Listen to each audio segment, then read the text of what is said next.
Kôň, tam treba ísť každý deň. Dovolenka, jasné, že môžete zabudnúť, alebo aj s koňom, ale naozaj je to krásny šport a je to fakt krásne sedieť na tom koni a ak sa v minulosti stalo vyjadrenie, že najkrajší pohľad na svete z konského chrbta, tak veru je to tak.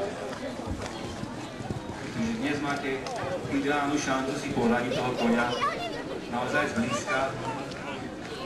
Je to zviera, ktoré sa hovorí, že po prehrízie. Nie je to tak. Sú to naozaj inteligentné tvory, ktoré si dokážu nájsť cít pre seba.